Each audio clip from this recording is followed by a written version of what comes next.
Hi, everybody. I'm joined today by Jonathan Farrar, CEO at INSIGHT222, and Dawn Klinghoffer, Global Head of People Analytics at Microsoft. And we're about to share some tremendously exciting news with you. So without further ado, Jonathan, what is the news? Well, the news is that Dawn is joining INSIGHT222 as a board advisor. And what that means is we're going to have one of the foremost thinkers and leaders in the field of people analytics be part of our advisory board and helping us shape the direction of our organization, but really how we help the field of people analytics. Well, it's great news. Obviously, I knew the news, so I was already excited. But why has INSIGHT222 decided to appoint a board advisor? What prompted you, Jonathan, to approach Dawn, and what do you envisage that Dawn will bring to the firm?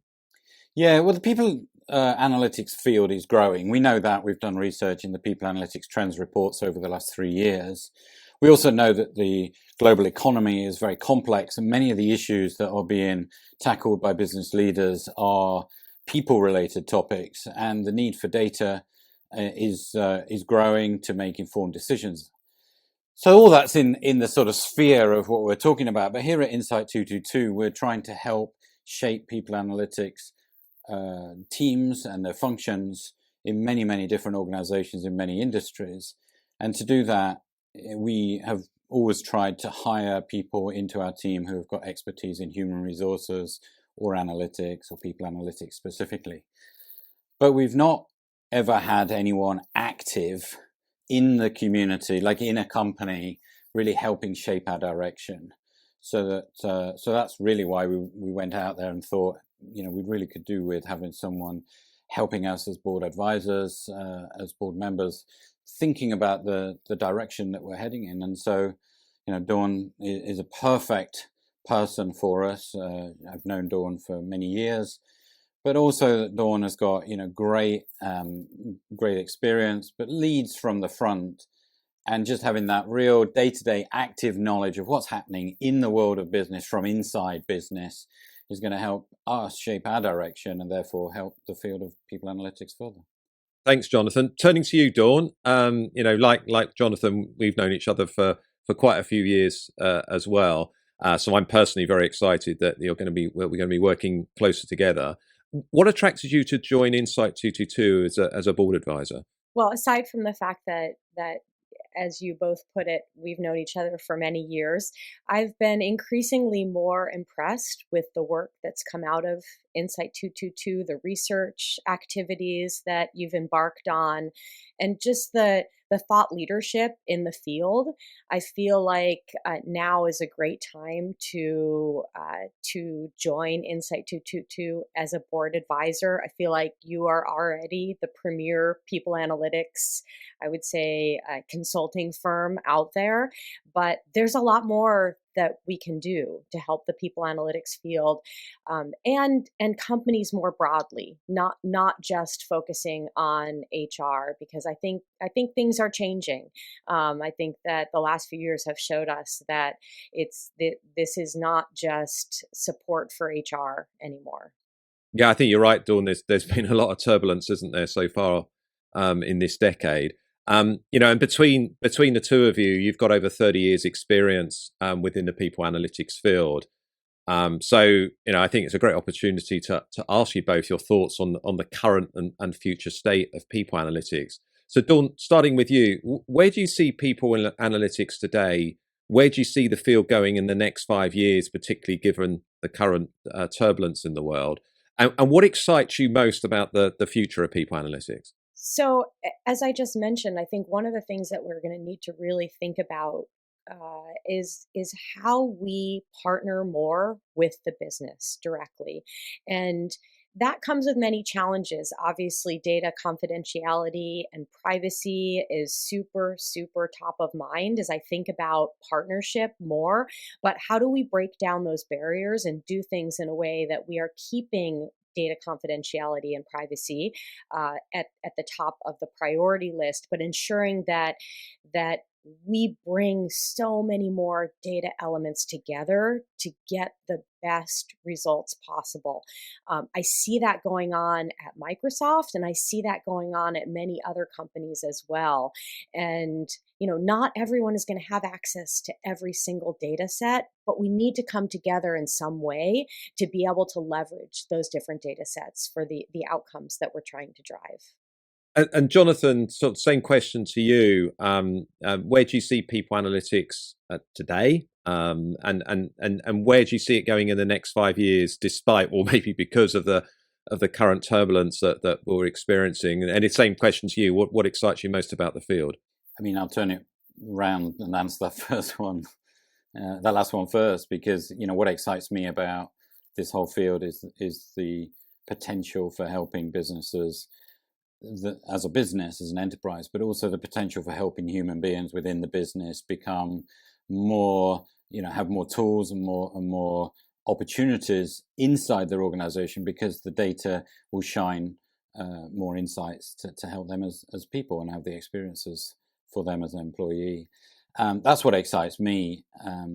What excites me also about human resources as a function is that by becoming more data-driven, more evidence-led, that they're able to just interact more in a more holistic fashion with business leaders at a way that the business leaders really understand that data and can therefore make better decisions. I mean, that's the whole purpose of analytics. But today, people analytics is really at a very exciting moment, because the last 3 years, with all the complexities that the world has experienced, actually people analytics has become more valuable, more impactful, and more needed by all sorts of organizations. We're seeing that in INSIGHT222, because our client base in the first couple of years was very large enterprise organizations, and now is a mix of enterprise organizations and slightly smaller, medium-sized enterprises. And so you can see this area of people analytics, going down the employee sort of size, or the companies with slightly lower employee numbers, because those human resources departments are feeling the need to have a more insightful and data-driven approach. And so you're seeing, 20,000, 10,000, 5,000 person organizations investing in people analytics.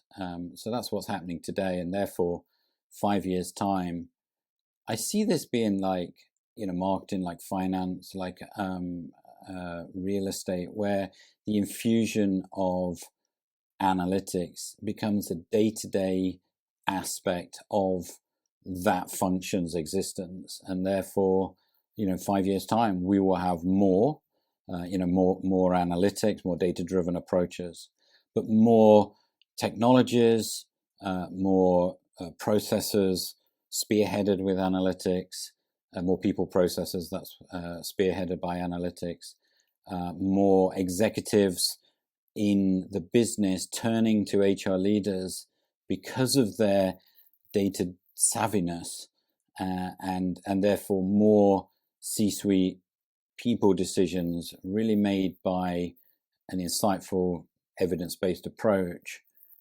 So there'll be, it's really a more situation, because we know that the world of analytics has changed those other functions in that way, and I don't see any place that it's going to stop. In fact, it's sort of a little bit exponential because of the scope and scale of the economic challenges that exist across the world today. And Jonathan, what you just described is what I live every day, and it's a very, very, very exciting place to be. I mean, there's no other field that I would rather be in right now than people analytics. And I didn't actually. I'm usually a glass half empty person, so I did not focus on the question of what I'm most excited about. But I echo your thoughts, and also say that with that in technology, we have a huge opportunity in front of us to really shape the employee experience using data. Okay, and the sky's the limit, I feel like, and there's just a lot of exciting aspects of using data to shape the employee experience that I'm just really energized and enthusiastic about. Yeah, and I think just to conclude, David, that because Dawn lives that in her world, we then can become more effective advising all sorts of organizations across the world by having real experiences of what's happening today and shape the things, the solutions, the services that we offer. And the other thing, because Dawn, you are so involved at a worldwide level, at a global level, across many, many countries and advising people all over the world, we therefore can shape our services to the experiences that are needed in different countries across the world and help all of those people analytics leaders and human resource leaders and business executives in the various markets in which we operate. So I'm super excited, and thank you, Dawn, for wanting to be part of INSIGHT222's journey and our growing team of experts that really are helping shape this community of people analytics experts. Yeah, well, Dawn, Jonathan, it's really exciting. I think as we talked about, people analytics has gone from being a tool used in HR to being a tool that actually helps support the business, support employees.